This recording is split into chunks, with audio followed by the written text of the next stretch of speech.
dia faly miaraka aminareo eto indray a ny tantarantsika androany dia mitondra lohateny hoe ny sedra rehetra andalovan'ny copina dité.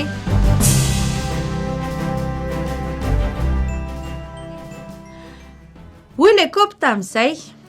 tadidiko le zambola tanymanga boribory iny alohan'ny kopy anahy indray andro a nalain'ny tompoka dia nikapokapohiny tamin'ny tanany no volavolainy tena narary be tamiko ilay izy niangavy azy aho hoe tena hajanoa fa tena marary loatra fa nitsikiny kely fotsiny a dia hoy izy taminahy hoe oka aloha tena narary be loatra amin'ny foko nieritreritra mihitsy aho hoe tapitreto ny androko soa ihany nefa avy eo fa nesoriny ihany aho tamin'ny farany nalainy dia napetrany teo ambony fanamboarana vilany tanymanga indray teo indray a dia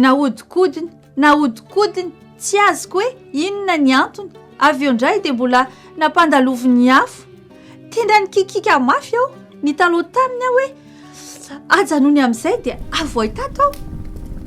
hitako avy teo amin'ny varavaram-pitaratra ny tarehan'ilay tompoko dia mbola nitsikiny aho sady naivongivony ny lohany sady hoy izy hoe oka aloha tampotampoka teo indray a dia noraisiny indray a nataony nalamalama tsara dia miborosiny avy eo dia nandray borosy fandokony izy a dia nosorany karazana loko be da be aho nanentonentona be ilay izy sady nahery fofona be tena no everiko fa hotorana mihitsy aho tamin'izay tena nitalao taminy aho hoe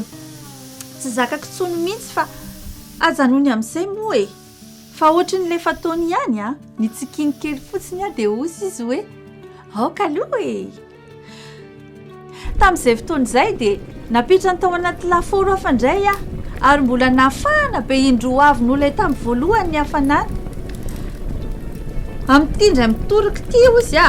tena azoko antoka tanteraka fa sepotra nitomany a tena nitomany a dia nitalao a nitsikiny kely fotsiny a dia navaliny hoe oka aloha fa tamin'izay fotoana izay kosa dia nisokatra ny danadana be ny varavaran'ilay laforo noraisin'ilay tompoko avy tao anatiny tao a dia napetrany teo ambony etagera avy eo dia nomeny fitaratra sady nasainy nijery tao anatin'ilay fitaratra afaliana reny a tena tsara loatra izany kopy izany dia nanazava amin'izay ilay tompoko avy eo hoe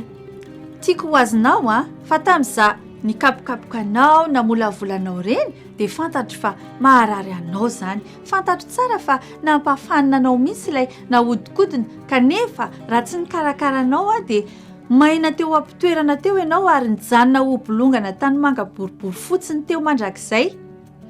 tsy nivelatra tsara ny mihitsy ny mahanao anao fantatro fa tena nanahirana anao ny famotsiana ny fandokoana fa raha tsy natao an'izany ianao dia tsy nisy lokony mihitsy ny fiainanao manontolo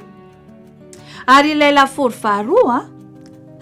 fantatro tsara fa saika tena tsy zakanao mihitsy iny kanefa hitanao raha tsy nampidiriko tao anatiny tao ianao dia tsy nahazaka ireo sedram-piainana mihitsy tsy ho ampiery mihitsy ianao ary tsy ho ela velona mihitsy hitanao amin'izany fa na dia tsapanao ohatrany mafy be dia mafy be aza ny zavatra rehetra za dia mikarakaranao hatrany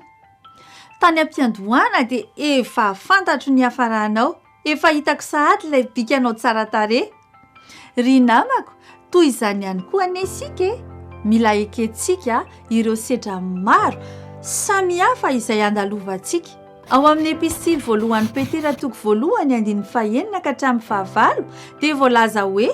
izany koa no iravoravonareo na dia mbola tsy maintsy ampahoriana vetivety amin'ny fitsapana samihafa azy ianareo ny volamena dia sedraina amin'ny alalan'ny hafa na dia zavatra mety simba azy ary ny finoanareo izay sarobidy lavitra noho ny volamena dia sedraina amin'ny alalan'ireny fitsapany ireny ka ho hita fa ahazon'Andriamanitra dera sy voninahitra ary aja izany amin'ny andro isehoan'i Jesosy Kristy manampitiavana an'i Jesosy Kristy ianareo na dia tsy nahita azy azy mino azy ianareo na dia tsy mahita azy azy ankehitriny izany no iravoravonareo amin'ny hafaliana tsy hay lazaina sady be voninahitra. Ianonareo nge ny lazain'ny epistiliny Jakoba ao amin'ny toko voalohany 5 ka hatramin'ny 15 e. Ry havako, ataovy ho tretrika tokoa ny tenanareo raha hiara-ny fitsapana samihafa, satria fantatrareo fa ny fisedranan'ny finoanareo dia mahatonga faharetana, ary aoka ny faharetanareo omba nasa tanteraka mba ho lavrary sy tonga ohatra ianareo ka tsy horon-javatra na amin'inona na amin'inona. Kanefa raha misy aminareo tsy manam-pahindrina dia aoka izy hangataka amin'Andriamanitra fa omeny, satria manome malalaka ho an'ny olona rehetra Andriamanitra sady tsy mba mandatsa. Ny tompo anie hitahy ianareo.